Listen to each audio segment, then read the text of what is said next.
안녕하세요. 오늘도 사연살롱을 찾아주셔서 감사합니다. 결혼 5개월 차 여성이에요. 살면서 가슴에 맺히는 말 한마디쯤 누구나 있을 거예요. 제게는 사회 초년생 시절에 저희 부서 부장님한테 들었던 말이 그랬어요. 사랑받고 자란 사람이 사랑도 줄 줄 안다 라는 말이었죠. 받은 게 없으니 줄 것도 없다는 논리였어요. 세상에 자기 자식을 사랑하지 않는 부모는 없겠지만 적어도 저는 친정 엄마한테 사랑을 받았던 기억이 없어요. 엄마한테는 오직 저희 오빠뿐이었거든요. 그러니 부장님 말대로라면 저는 남에게 베풀 사랑조차 없는 사람인 거죠. 부모 사랑 못 받고 산 것도 서러운데 참 씁쓸하더라고요. 엄마의 유별난 아들 사랑은 오빠와 한 배에서 난 제게는 재앙과도 같았어요. 특히나 저희 집처럼 없는 살림에선 더더욱 그랬죠. 세상에서 가장 서러울 때가 차별당했을 때라고 하잖아요.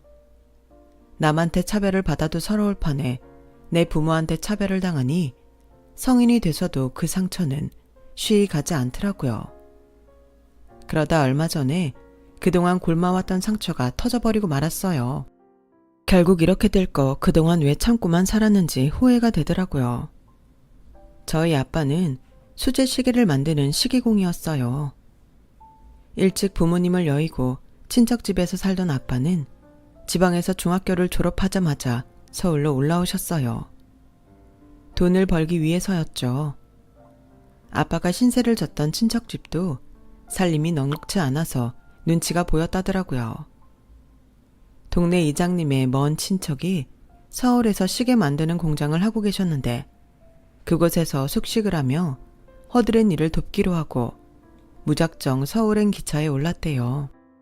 17 나이에 낯선 서울에 올라와 아는 사람 하나 없이 캄캄한 공장 안에서 살아야 했던 아빠는 고생도 엄청 많이 하셨다고 하더라고요. 학교 다닐 나이에 돈을 벌겠다고 힘든 일도 마다 않고 하다가 아빠의 손재주를 알아보신 사장님 덕분에 시계 만드는 일을 배우게 되었어요. 나이는 어려도 눈치 빠르고 부지런해서 금방 일을 익힐 수 있었대요. 한창 이성에 관심도 생기고 친구들과 어울려 다니고 싶어할 나이였음에도 돈을 벌어야 한다는 일념으로 아버지 뻘 되는 분들 곁에서 묵묵히 일을 해나가셨죠. 실력이 늘수록 월급도 조금씩 올랐고 21살이 되어서야 그동안 모은 돈으로 공장 근처에 월세방을 구해서 살게 되었다고 하더군요. 서울에 올라온 지 4년 만에 자신의 손으로 구한 집에서 2다리 뻗고 살게 된 아빠는 그렇게 뿌듯했대요. 손바닥만한 단칸방이었지만 아빠한테는 구중궁궐처럼 세상 부럽지 않은 곳이었죠. 아빠가 엄마를 만난 건 25살 때였어요. 아빠가 일하는 공장에서 밥을 대먹는 식당이 있었는데 엄마가 거기서 일을 하고 있었거든요. 집안 형편이 어려워서 갓 20살 나이에 식당에서 일을 하고 있던 엄마는 연세 지긋한 아저씨 손님들 사이에 끼어있는 아빠를 보고 첫눈에 반했대요. 숫기도 없는 무던한 아빠와 달리 속된 말로 발랑 까졌던 엄마는 아무리 추파를 던져도 꿈쩍 않는 아빠 때문에 가슴앓이를 했던 모양이에요. 남들한테 안 주는 계란 후라이까지 밥 밑에 깔아주고 유행하는 짧은 치마를 입고 앞에서 알짱거리는데도 아빠는 눈길 한번 주지 않았대요. 그래서 마음을 접어야 하나 생각하던 즈음 뜻밖의 진전이 생긴 거예요. 그날은 엄마가 감기 때문에 무척이나 힘든 날이었는데 그래도 일을 쉴 수가 없어서 골골하면서도 식당 일을 했던 모양이에요. 점심때 공장 사람들과 함께 가게에 들린 아빠는 평소와 똑같이 밥만 먹고 돌아가셨죠. 그런데 엄마가 주방 이모님이랑 식당 일을 마치고 가게 셔터를 내리는데 뒤에서 누가 부르더래요. 아빠였어요. 약봉지와 드링크젤을 건네며 밥 잘 챙겨 먹으라고 했다는데 그 말에 엄마는 울음이 터져버렸대요. 고맙기도 했고 서럽기도 해서 그랬던 거죠. 그렇게 마음 써줄 거면 진작에 잘 좀 해주지. 딱 마음 접으려고 하니까 사람 마음 약해지게 그럴 건 또 뭐야?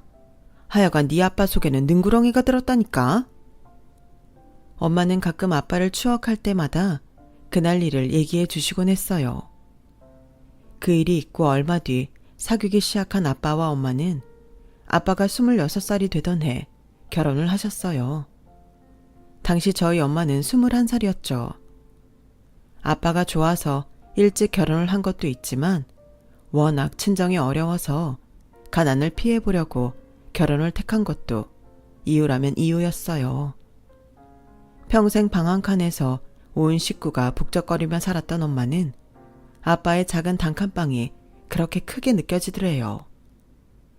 혼수로 해온 비키니 옷장과 서랍으로 방을 꾸미고 소꿉장난 하듯이 결혼 생활을 시작했어요. 그리고 이듬해 저희 오빠를 낳았고 3년 뒤엔 저를 낳으셨어요. 제가 태어나고부터는 살림이 많이 폈다고 하더라고요. 아빠가 그동안 다니던 공장을 나와 조금 더 큰 곳으로 이직을 했는데 월급이 많이 올랐다나 봐요. 딸을 낳고 살림이 폈다고 아빠는 저를 복덩이라고 불렀어요. 아직도 어렴풋이 기억이 나요. 퇴근하고 돌아오신 아빠가 저를 번쩍 안아드시곤 우리 복덩이 오늘 재미있게 놀았어? 이러시면서 제 얼굴에 뺨을 부비시곤 했거든요. 까슬까슬한 아빠 얼굴에 얼굴을 찡그리며 칭얼대면서도 속으로는 그 순간이 그렇게 좋을 수가 없었어요. 엄마한테서는 받아본 적 없는 따뜻한 애정이었으니까요.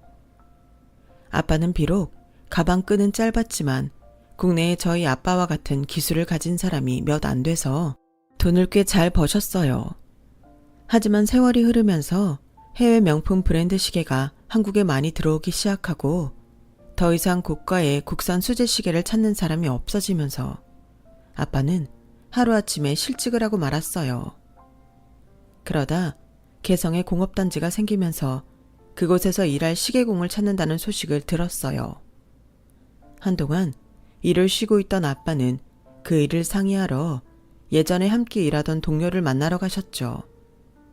위험이 따르는 만큼 보수가 좋아서 가려는 사람이 많을 테니 서둘러야 한다면서요. 하지만 아빠는 그 일을 하지 못하셨어요. 일 얘기를 하러 동료분들을 만나러 나갔던 그날 음주운전 차량에 치여 세상을 떠나셨거든요.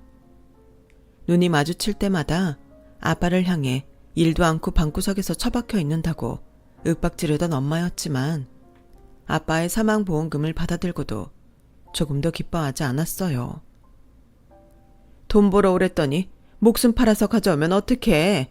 누가 이딴 거 달래? 나 혼자 애들 데리고 어떻게 살라고 먼저 가냔 말이야. 이 무정한 인간아. 엄마는 아빠의 죽음을 쉽게 받아들이지 못했어요. 한동안 식음을 전폐하고 방에서 나오지 않을 정도로요. 그런 엄마를 일으켜 세운 건 오빠였어요.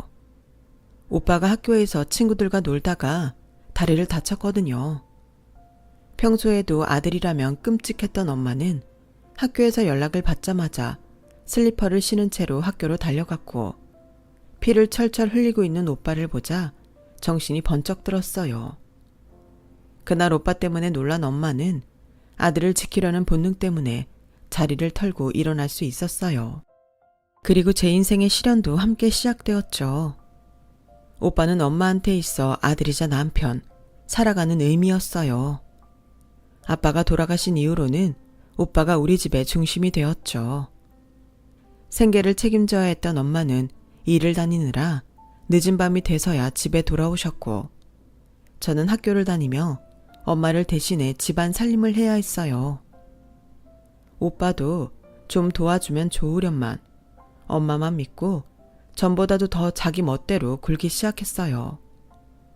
엄마 혼자 힘들게 일하는 걸 뻔히 알면서도 자기 하고 싶은 건 다 하고 살았어요. 옷도 브랜드 옷 아니면 안 입고 고가의 운동화도 툭 하면 새로 사곤 했죠. 저는 운동화 하나로 밑창이 다를 때까지 신는데 말이죠. 그런데도 엄마는 오빠가 사달라는 건 군소리 없이 다 사주셨어요. 남자는 밖에서 기죽으면 안 돼. 가은이 너도 오빠한테 잘해. 집에서 대접받는 남자가 밖에서도 대우받는 거니까. 네 오빠가 잘 돼야 우리 집이 사는 거야. 그런데 엄마가 한 가지 관가한 게 있어요. 될성 부른 나무는 떡잎부터 알아본다는 말이었죠. 어린 제 눈으로 보기에도 오빠는 될성 부른 나무는 아니었어요. 정신 상태가 바른 사람이라면 하나뿐인 엄마가 밤새 끙끙 앓으면서 벌어온 돈을 그렇게 써대지는 않았을 거예요. 오빠는 씀씀이가 얼마나 큰지 학교에서 돈 잘 쓰는 호구로 소문날 정도였어요. 그런데도 엄마는 오빠를 나무라기는커녕 기죽지 말라고 용돈을 더 챙겨주시더라고요. 집안일을 도맡아 하는 저한테는 먹여주고 재워주는데 학생이 무슨 돈이 필요하냐고 역정을 내시면서 말이죠. 엄마의 그런 차별 때문에 저에겐 아빠의 빈자리가 더욱 크게만 느껴졌어요. 고3 때까지도 공부하는 담을 쌓고 빤빤히 놀던 오빠는 먼 바람이 불었는지 갑자기 대학에 들어가겠다고 하더라고요. 알고 보니 오빠가 좋아하던 여학생이 대학에 못 들어가면 안 만나주겠다고 했던 모양이에요. 그 언니는 오빠가 번듯한 대학에 들어갈 성적이 안 된다는 걸 알고 거절의 의미로 했던 말이었는데 그 말 뜻을 알아들을 리 없었던 오빠는 아무 대학이나 대학만 들어가면 되는 줄 알고 있더라고요. 성적도 안 되는 주제에 자기가 원서만 내면 대학에 합격하는 것처럼 말하지 뭐예요. 엄마, 나 그냥 대학 갈까 봐. 귀찮아서 안 가려고 했는데 생각해보니까 대학 가면 좋은 게 많겠더라고. 소개팅도 하고 CC도 하고 폼 나잖아. 그래, 잘 생각했어 아들. 우리 아들이 이런 기특한 생각을 해주니까 엄마가 너무 기쁘다. 그래, 그럼 학원부터 다녀야겠지? 어디가 좋으려나? 그냥 학원비만 나한테 줘. 내가 알아보고 등록할게. 대학에 가겠다는 핑계로 오빠는 매달 엄마한테 40만 원씩 학원비를 타갔고 그 돈은 학원 등록은커녕 고스란히 오빠 용돈으로 날아가 버렸어요. 전보다 씀씀이가 더 커진 오빠 옆에는 오빠랑 똑같은 인간들만 붙어 다녔죠. 남들은 대학을 목표로 잠도 줄이면서 공부를 하는 판에 놀 거 다 놀고 입으로만 대학 타령을 하는 오빠가 대학에 합격할 리가 없죠. 오빠는 그의 대학 입시에서 보기 좋게 떨어졌어요. 오빠가 좋아하던 여학생은 모 여대에 들어가게 되었고 대학에 합격한 이후로는 오빠한테 눈길도 주지 않았어요. 그러자 오빠는 재수를 하겠다고 하더라고요. 엄마, 아무래도 나 재수해야겠어. 학원 등록하게 돈 줘. 그럴래? 그나저나 우리 아들 힘들어서 어떡해. 일단 학원비도 그렇고 엄마랑 같이 나가서 학원부터 둘러보자. 나간 김에 가방이랑 옷도 새로 좀 사고. 아, 됐어. 엄마가 뭘 한다고 따라가. 그냥 나한테 돈이나 줘. 내가 알아서 다 할 테니까. 그래도 우리 아들이 다니는 학원이 어딘지는 엄마가 알아야 할 거 아니야. 엄마가 지금은 현금이 없어서 카드로 결제해야 되니까 엄마랑 같이 가. 엄만, 내 학원비 낼 돈도 없어. 그동안 번 돈은 다 뭐 했어. 무슨 카드야 카드는. 아씨 짜증나게. 이번에도 학원비를 핑계대고 돈을 뜯어내려던 오빠는 계획에 차질이 생기자 엄청 짜증을 냈어요. 그래도 학원을 다녀야 앞으로도 그 핑계로 돈을 뜯어낼 수 있다고 생각했는지 순순히 엄마를 따라 나서더군요. 엄마는 그날 학원에서 진학 상담을 받으면서야 비로소 오빠의 성적이 어느 정도인지 알게 되었어요. 사실상 대학 진학은 불가능에 가까웠고 이름 없는 지방대에서도 인기 없는 과에나 겨우 들어갈 정도라는 소리를 듣게 되었죠.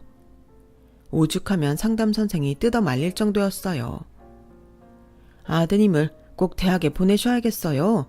이 정도 성적이라면 차라리 다른 진로를 염두하시는 게 나을 것 같은데요. 무슨 소리예요. 우리 애가 노력을 안 해서 그렇지 머리는 좋은 애예요. 지가 마음 잡고 공부하면 그깟 대학 못 들어갈 리가 없다고요. 그러니까 여기서 제일 좋은 반에 넣어주세요. 결국 엄마는 그날 기어이 재수학원 종합반에 오빠를 등록시켰어요. 그리곤 아들을 대학에만 보낼 수 있다면 무슨 일이든 하겠다며 쉬는 날에도 팥줄 도우미 알바까지 해가며 돈을 버셨죠. 제 눈에는 그런 엄마가 참 안 돼 보였어요. 밑 빠진 독에 죽어라 물을 붓고 있는 사람 같았거든요. 오빠한테는 한없이 너그러운 엄마는 저한테만은 얄짤 없었어요. 고등학교 진학을 앞두고 제가 인문계 고등학교에 진학하겠다고 하자 엄청 화를 내시더라고요. 넌 어쩜 너밖에 모르니? 네 눈에는 네 엄마가 힘든 게 안 보여? 실업계 고등학교 가서 하루빨리 돈 벌 생각은 안 하고 네가 뭐하러 인문계를 가? 왜? 대학이라도 가려고? 엄마, 난 엄마 자식이 아니야? 공부도 못하는 오빠는 재수학원까지 보내주면서 왜 나는 대학까지 말고 돈 벌어 오래? 나 공부 잘하는 거 엄마도 알잖아. 학원 같은 거 안 보내줘도 돼. 대학도 입학금만 내주면 나머지 학기 등록금은 내가 벌어서 다닐게. 그러니까 대학만 보내줘. 응? 이 기집애야. 네가 그렇게 욕심을 부리니까 네 오빠가 되는 일이 없는 거야. 네 오빠가 누구냐? 우리 집 장남이잖아. 장남이 잘 돼야 집안이 선다고. 남의 집 딸들은 지 엄마 힘들까봐 어떻게든 도우려고 하는데 어쩜 니녀는 엄마 등골 빼먹을 생각만 하니? 내가 자식 새끼 헛키웠지. 남편복 없는 년은 자식법도 없다더니 내가 그렇게 될 줄 누가 알았겠어. 아우 내 팔자야. 엄마는 끝까지 실업계 고등학교를 고집했고 저는 길을 쓰고 인문계에 가겠다고 버텼어요. 결국 엄마 뜻을 꺾고 인문계 고등학교에 들어가게 되었지만 그렇다고 해서 엄마가 대학에 보내주기로 한 건 아니었어요. 그래도 어떻게든 대학 진학의 기회를 엿보고 있던 저는 생각지도 못한 오빠의 대학 합격 소식에 망연자실할 수밖에 없었죠. 비록 오빠가 대학에는 들어갔지만 재수 기간 동안 열심히 공부해서 들어간 건 아니었어요. 워낙 인지도도 없고 서울에서 멀리 떨어진 곳이라서 그 대학 대부분 과가 정원 미달이었던 탓에 합격할 수 있었으니까요. 그럼에도 불구하고 엄마는 평생 대학 문턱에도 못 갈 것 같았던 아들이 대학에 합격했다며 동네 잔치까지 벌일 기세였어요. 하지만 기쁨도 잠시, 등록금을 비롯해 기숙사비며 생활비까지 돈 들어갈 일이 태산이었어요. 결국 살던 집 전세 보증금을 빼서 월세로 돌리고 오빠를 지방 대학에 보내게 되었어요. 그런데 이 정신 빠진 인간이 기숙사는 답답해서 싫다며 원룸을 구해달라고 하는 거예요. 말로는 엄마가 한 번씩 내려올 때 자고 갈 곳이 없다는 게 이유였지만 새빨간 거짓말이었죠. 그런데도 엄마는 그 말에 감동을 받았어요. 역시 엄마 생각하는 건 우리 아들밖에 없네. 그나저나 우리 아들 혼자 밥은 제대로 해먹고 살 수 있겠니? 엄마는 너무 걱정이 돼. 밥은 내가 해먹나? 식당 가서 사 먹으면 되지. 그렇게 걱정되면 매달 생활비나 듬뿍 보내줘. 그래, 엄마가 돈 열심히 벌어서 우리 아들 용돈 많이 보내줄게. 끼니 거르지 말고 잘 지내야 돼. 눈물겨운 모자 이별식을 뒤로하고 엄마는 서울로 올라오셨어요. 그리고는 하루가 멀다 하고 오빠한테 전화를 하셨죠. 오빠는 말로는 늘 강의실이다 도서관이다 떠들어댔지만 얼마 안 가 거짓말이었다는 게 밝혀졌어요. 수업 일수 부족으로 F학점이 뜬 과목이 한둘이 아니었거든요. 한마디로 지방까지 내려가서 대학을 다닌 게 아니라 돈지랄을 했던 거예요. 게다가 거기엔 놀 데가 변변치 않다고 주말마다 서울로 올라와선 친구들이랑 술을 진탕 마시고는 월요일 밤이나 돼서야 내려가곤 했어요. 그러니 성적이 제대로 나올 리가 없죠. 그렇게 두 학기를 다닌 오빠는 군입대를 했어요. 저는 속으로 다행이라고 생각했어요. 적어도 2년간은 오빠한테 들어갈 돈은 없었으니 저도 대학에 다닐 수 있을 거라는 기대를 했으니까요. 하지만 그런 제 바람은 이루어지지 않았어요. 제가 고3이 되던 해 엄마가 무리하게 일을 하시느라 무릎 관절을 혹사해서 한동안 일을 쉬게 되었거든요. 당장 월세 낼 돈도 없는 와중에 대학 가겠다는 말은 꺼낼 수도 없었어요. 오히려 남들은 수능 준비로 머리 싸매고 공부할 때 저는 월세를 벌기 위해 아르바이트를 해야 했어요. 대학은 물 건너가 버린 거죠. 고등학교를 졸업하고 운 좋게 취직을 하게 되었어요. 비록 대졸 직원들보다는 월급도 적고 승진도 어렵겠지만 그래도 어려운 시기에 정직원이 됐다는 것만으로도 더 바랄 게 없을 만큼 기뻤어요. 얼마 안 되는 월급이었지만 일정 금액은 적금을 들었어요. 온전히 집에 가져갔다가는 오빠의 입으로 들어갈 게 뻔했으니까요. 저희 집 형편에 엄마가 제 결혼 자금을 대줄 리도 만무하고 어떻게든 내가 벌어서 내 미래를 준비하는 게 최선이라고 생각했어요. 그나마 다행인 건 제대를 한 오빠가 복학을 하지 않겠다고 했다는 거예요. 사실 말은 안 했지만 오빠가 복학을 하게 되는 걸 내심 걱정하고 있었거든요. 돈 퍼다가 대학에 버리는 거나 마찬가지니까요. 제가 보기엔 오빠 인생에서 제일 잘한 건 대학을 포기한 거라고 생각해요. 엄마는 꽤나 서운해 하셨지만 말이죠. 남들보다 일찍 사회생활을 시작한 저는 학교에서는 배우지 못했던 것들을 많이 배울 수 있었어요. 그 중에서 가장 큰 비중을 차지한 건 인간관계와 처세였죠. 회사는 그저 월급 받고 일만 하는 곳이 아니었거든요. 내가 출세지향적인 인간이건 아니건 오래 한 직장에서 월급 받고 일하고 싶다면 회사 돌아가는 흐름을 파악해야 했어요. 일명 라인 타기는 직장인에게 있어 가장 중요한 활동이었죠. 어느 라인을 타느냐에 따라 내 회사 생활에 명운이 달려 있으니까요.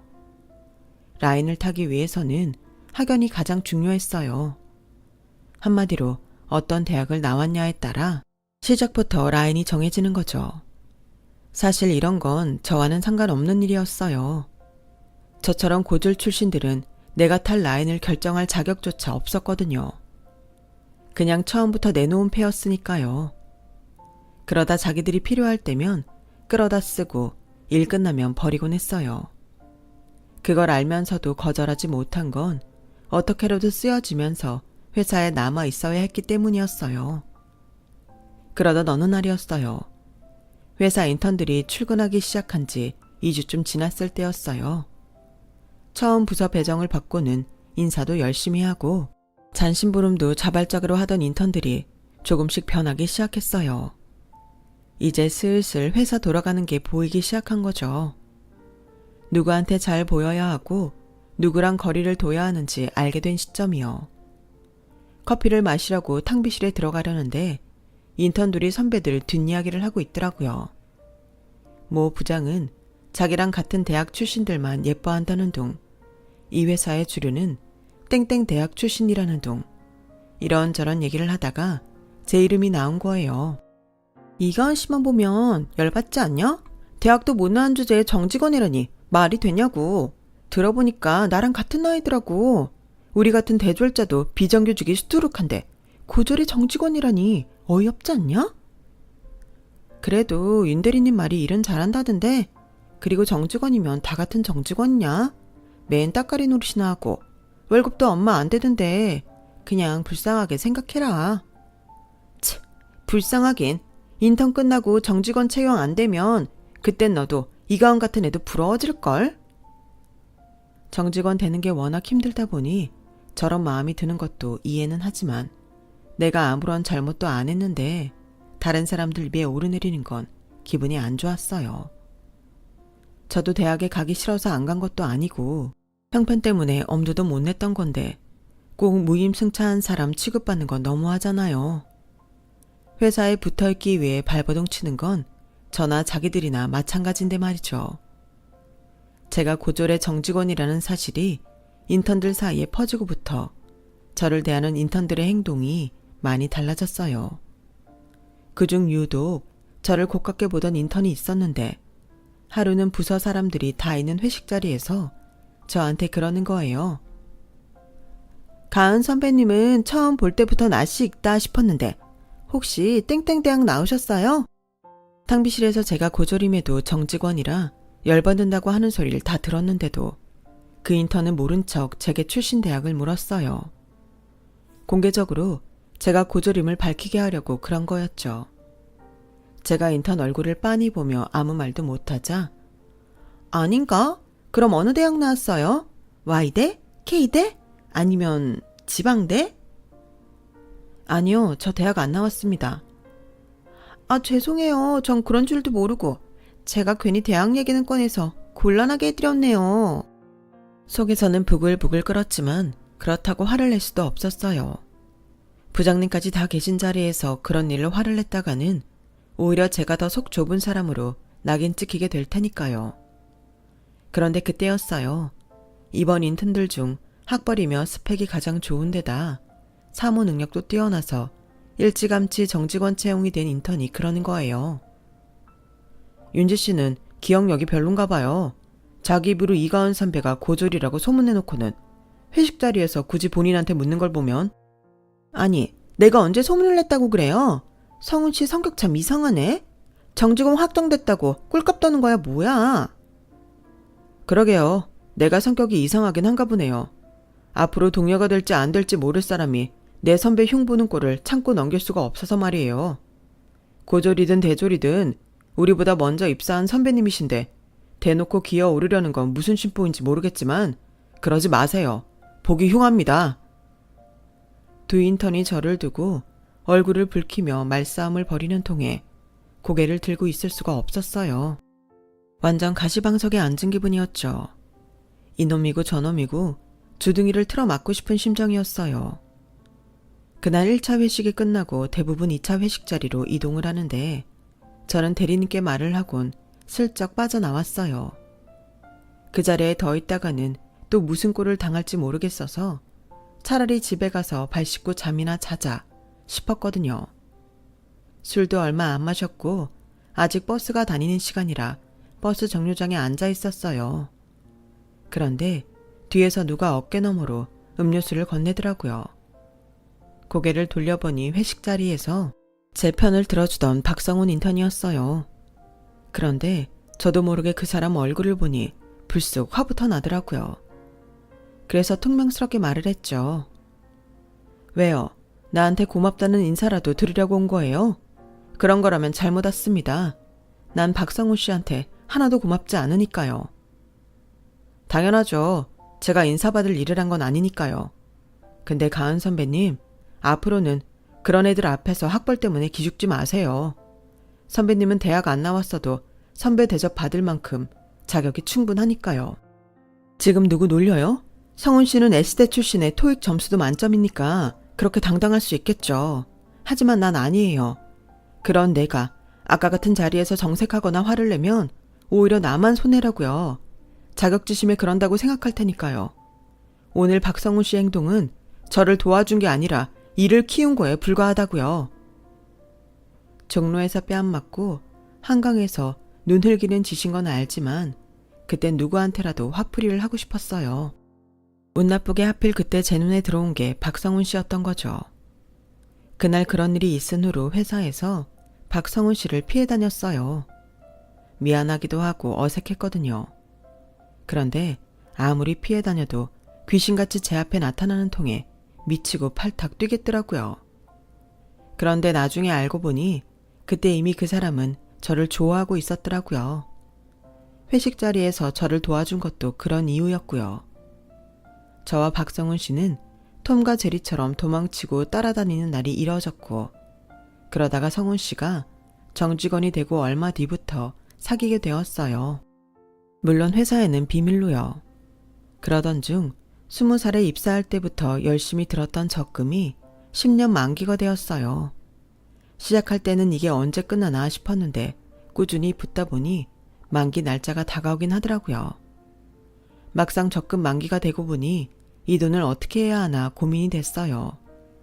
주변에선 주식에 투자해보라는 사람도 있고 안전하게 예금을 들라는 사람도 있었어요. 살면서 이런 큰 돈은 만져본 적도 없던 저는 덜컥 겁이 났어요. 가지고 있으면 쓸 것 같고 그렇다고 돈을 불리는 재주도 없으니까요. 그래서 안전하게 은행에 넣어두자 생각했죠. 그런데 그 얘기를 들은 엄마가 대뜸 그러는 거예요. 미쳤어. 은행이자 그거 얼마나 한다고 은행에 넣어. 그러지 말고 이자 놔. 내가 이자 많이 쳐줄 사람 알아볼 테니까 며칠만 기다려봐. 돈이 없어서 고민이지 있는데 고민을 하니? 그러다 돈 뜯기면 어떡해. 안전하게 은행에 넣는 게 낫지. 이 멍청아. 요즘에 누가 목돈을 은행에 넣니? 돈 불리는 데는 돈놀이가 최고지. 모르긴 해도 한 달 네 생활비는 나올 거다. 은행에 넣어봐. 그런 돈 나오나? 엄마는 이틀 뒤 개모임 회원 중에 오피스텔 리모델링 때문에 목돈이 필요한 사람이 있다면서 그분한테 이자를 놔주겠다고 했어요. 은행 이자보다 높고 사채 이자보다 조금 낮은 수준으로요. 오래 쓸 건 아니고 딱 3개월만 쓰자더라. 오피스텔 빠지면 바로 준다고. 3개월? 그럼 그럴까? 처음엔 좀 불안하긴 했지만 엄마 지인이고 건물까지 가지고 있는 분이라서 돈 떼일 일은 없을 것 같아 그러기로 했어요. 그렇게 돈을 빌려주고 한 달이 지나자 정말 약속했던 이자를 보내주었어요. 엄마 말대로 은행 이자와는 비교도 안 되었죠. 다음 달도 어김없이 같은 액수의 이자가 들어와서 돈에 대해서 마음을 놓고 있었어요. 그 무렵 오빠는 군대 동기랑 동업으로 피자집을 오픈했어요. 오빠가 무슨 돈이 있다고 피자집을 해? 설마 엄마가 돈 해준 거야? 내가 돈이 어딨니? 군대 동기 중에 돈 많은 집애가 있다나 봐. 걔가 사업자금 대고 네 오빠가 매장 관리하기로 했다더라. 아, 이번 가게가 잘 돼야 네 오빠 결혼도 할 텐데 말이다. 왜? 오빠 은영 언니랑 결혼하겠대? 언제는 헤어지니 많이 그러더니. 나이는 찾는데 네 오빠가 결혼하자는 소리를 안 하니까 헤어지자고 했던 거지. 둘이 죽고 못 사는데 헤어지긴 뭘 헤어져. 그나저나 신혼 찍고 하려면 대출이라도 받아야 할 텐데 네 오빠도 그렇고 나도 그렇고 은행 대출이 안 되니 걱정이다. 오빠 가게 하는데 사업자 대출 안 돼? 그게 네 오빠 이름으로 하는 가게니? 돈 된 사람은 따로 있는데. 그래서 말인데 가은아, 네 앞으로 전세 대출 좀 받으면 안 되겠니? 넌 직장이 있으니까 될 거 아니야. 엄마, 내가 오빠를 어떻게 믿어? 내가 오빠를 몰라? 안 돼, 절대 안 되니까 대출 얘긴 다시는 하지 마. 누가 네 오빠를 믿으래? 말 그대로 전세 대출인데 네 오빠가 대출금 못 갚으면 전셋집 빼면 되잖아. 그깟 이자야 네 오빠가 못 갚으면 엄마가 갚아줘도 되고. 일단 네 오빠 결혼을 시켜야 하잖아. 가은아, 하나뿐인 오빠를 위해서 그 정도도 못 해주니? 돈을 주라는 것도 아니고 대출 좀 받아주라는데 그게 그렇게 어려워? 너 결혼식장에 들어갈 때 누가 손잡아주겠니? 네 오빠야. 미우나 고우나 해도 엄마 죽고 나면 네 피부치는 네 오빠뿐이라고. 엄마 말은 알겠지만 솔직히 내키지는 않았어요. 30이 넘도록 변변한 직업도 없이 엄마한테 용돈 받아서 살던 오빠니까요. 친구랑 동업으로 피자집을 열었다고는 하지만 오빠 성격에 얼마나 갈지 모를 일이었고요. 그래서 엄마한테는 미안하지만 거절을 했는데 하루는 오빠랑 사귀고 있는 은영 언니가 만나자고 전화를 했더라고요. 오빠랑 5년이나 사귀는 동안 집에도 자주 왔었기 때문에 서로 스스럼 없는 사이였어요. 언니는 일상적인 인사를 시작으로 자기들 결혼 얘기로 이어갔어요. 그동안 저희 오빠가 변변한 직업도 없어서 결혼 생각도 못하고 있었는데 이번에 피자집을 차리면서 자기 부모님한테 결혼하겠다고 말할 명분이 생겼다고 하더군요. 그러면서 신혼집 얘기를 했어요. 전세 대출만 받아주면 자기가 책임지고 대출금을 갚아 나가겠다고요. 가은아, 나 임신 5개월 차야.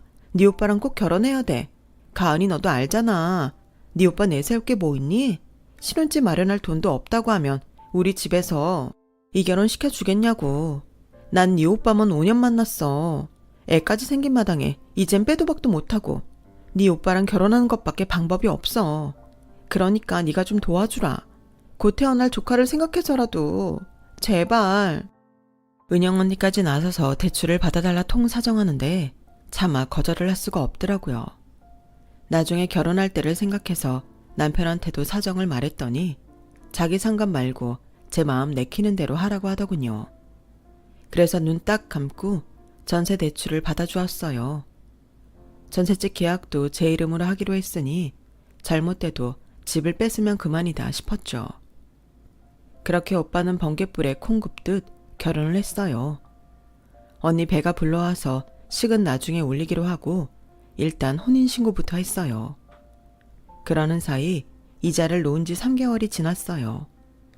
그동안 이자도 따박따박 들어와서 좋았는데 이제 그것도 끝이라고 하니 좀 아쉽더라고요. 그런데 이런 제 마음을 알았는지 엄마가 그러는 거예요. 가은아, 그쪽에서 아직 오피스텔이 안 빠져서 그런다고. 몇 개월만 더 쓰자가 왔는데 어떻게 할래? 그래? 그럼 나야 좋지. 당장 돈 쓸 것도 아닌데 그러겠다고 해줘. 그렇게 이자 놓은 돈 문제도 해결되고 모처럼 평온한 나날이 이어졌어요. 뭐? 결혼을 서두르자고? 내년쯤 하기로 했었잖아. 어쩌면 엄마가 그때까지 못 버티실지도 몰라. 암이 재발돼서 요즘 많이 힘들어 하시거든. 우리 집에선 가능하면 올해 안에 했으면 하는데 안 될까? 진작부터 결혼 얘기는 나왔지만 올해는 제가 29이라서 아홉수 때문에 내년에 하기로 했었거든요.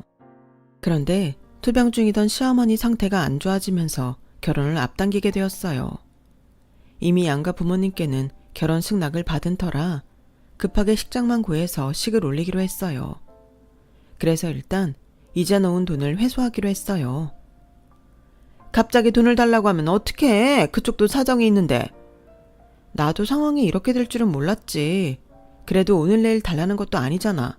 한 달 정도 여유 있으니까 그 아주머니도 다른 데서 돈 마련할 시간은 될 테고. 아, 글쎄 그걸로는 안 돼. 그냥 박서방한테 말해서 결혼 미루자고 하면 안 되니? 정 올해 안에 하고 싶으면 이게 다 그쪽 때문에 일 꼬인 거니까 결혼 자금은 일단 그쪽에서 대달라고. 엄마, 그게 무슨 말도 안 되는 소리야. 내 돈 두고 왜 시댁에 그런 소리를 해? 암튼 엄마가 말하기 힘들면 내가 직접 아줌마 찾아갈게. 사거리 은행 맞은편에 있는 건물이지? 그러자 엄마가 그제서야 이실직고를 했어요. 실은 그 돈 네 오빠가 썼어. 피자집 하는데 어떻게 빈손으로 동업을 하니? 엄마, 그걸 말이라고 해? 그럼 지금까지 오빠는 내 돈으로 가게 차리고 내 돈으로 신혼집까지 마련했던 거야? 내가 소녀가장이야 뭐야? 왜 오빠 뒷바라지를 나한테 떠넘기는 거냐고. 엄마한텐 오빠만 자식이야? 어떻게 나한테 이럴 수가 있냐고. 아이고, 누가 들으면 한 1억 빌려준 줄 알겠다. 고작 몇천 빌려 죽은 생색은? 막말로 네가 뭘 얼마나 힘들게 번 돈이라고. 이 난리야. 여름엔 에어컨 나오고 겨울엔 히터 빵빵하게 나오는 사무실에서 고상하게 책상 지키며 쉽게 번 돈이잖아. 네가 나처럼 남의 집 청소해주고 벌기랬냐? 식당 설거지를 해주고 벌기랬냐? 팔자 좋게 쉽게 번 돈 그거 지 오빠 좀 빌려줬다고 난리야? 하여간 기집애가 이기적이야. 엄마, 그게 딸한테 할 소리야? 쉽게 번 돈이라고? 팔자 좋게 번 돈이라고? 내가 그 돈 벌려고 어떤 데서까지 받고 살았는지 엄마가 알아? 내가 오빠처럼 툭하면 일 그만두고 집에 와서 힘들다고 투정 부리지 않으니까 편하게 돈 번 줄 아는 모양인데 세상에 편하게 버는 돈은 없어. 특히 나처럼 학벌도 없고 인맥도 없는 사람은 더더욱 그렇다고. 아무튼 나도 더는 못 참아. 그러니까 오빠한테 당장 내 돈 내놓고 전세집도 빼라 그래. 안 그러면 나 소송이라도 걸 거야. 엄마고 오빠고 다신 안 볼 거라고. 이 기집애 말하는 것 좀 봐. 니깎게 안 보면 뭘 어쩔 건데. 니가 이러고 나오면 나도 니 오빠도 니 결혼식에 안 가. 그러니까 어디 니 마음대로 해봐. 니가 부모고 형제고 없는 서름을 당해봐야 정신을 차리지. 그동안 저를 속이고 제 돈을 빼다가 오빠 뒷바라지를 해준 엄마가 남처럼 느껴졌어요. 오빠 일이라면 간이라도 빼줄 것처럼 굴면서 딸인 제 입장은 눈꽃만큼도 생각지 않는 걸 보니 더는 참고 살 필요가 없겠더라고요. 그날 저는 제 짐을 싸서 남편이 사는 오피스텔로 들어갔어요. 가서 지금까지의 상황을 남편한테 얘기했죠. 그 얘기를 하는데 눈물이 멈추지 않더라고요. 너무 서럽고 제가 살아온 인생이 구차하게 느껴졌어요. 남편은 그런 저를 말없이 다독여주더라고요. 나와 피를 나눈 가족보다 피 한 방울 안 섞인 남편이 오히려 더 가족 같았어요. 결국 저는 친정 식구들 없이 결혼식을 올렸어요. 어머님 건강 문제도 그렇고 저희 집 상황도 고려해서 따로 예식장을 구하지 않고 제주도 펜션 마당에서 시댁 식구들과 함께 스몰 웨딩으로 치렀죠. 신혼집은 일단 제 돈을 찾을 때까지 남편이 살던 오피스텔에서 지내기로 했어요. 한 달 기한이 지나도록 오빠는 원금을 보내주지 않았어요. 그래서 엄마와 오빠를 상대로 소송을 진행하게 되었죠. 전세 대출은 집주인과 상의해서 집을 빼고 대출금을 갚았어요. 그 바람에 오빠네는 엄마 집으로 들어가 살게 되었죠. 그동안 저한테 미안하다는 말 한마디 없던 오빠는 법원에서 소장을 받은 뒤에야 제게 전화해 미안하다며 소송을 취하해달라고 통사정을 하더군요. 그건 엄마도 마찬가지였어요. 처음에는 어떻게 엄마한테 소송을 거냐고 욕설을 퍼붓더니 나중엔 안 되겠던지 회사까지 찾아와 용서해달라고 울먹였어요. 일단 원금의 절반을 돌려받고 나머지는 매달 분할 상환하겠다고 하더군요. 그 돈을 오빠가 구한 돈인지 엄마가 구한 돈인지는 알 수 없지만 이제는 신경 안 쓰려고요. 엄마도 오빠도 더는 가족으로 생각하지 않기로 했으니까요. 30년 가까이 가족으로 살았던 사람들한테 씻을 수 없는 상처만 받고 살았던 저는 이제서야 저를 사랑해주는 남편과 뱃속의 아이와 함께 가정을 꾸리고 살고 있어요. 비록 저는 사랑받고 자라지는 못했지만 내 아이한테만큼은 내가 받지 못한 사랑까지 듬뿍 주고 살 생각입니다. 사랑받지 못한 사람도 사랑을 줄 수 있다는 걸 증명하면서 말이죠. 지금까지 제 사연을 들어주셔서 감사합니다. 들어주신 분들 가족들과 평안하시길 진심으로 바랍니다. 여러분, 사연 댓글에 응원과 현명한 조언 부탁드려요. 좋아요와 구독은 저에게 큰 힘이 됩니다. 오늘도 좋은 일 가득하세요.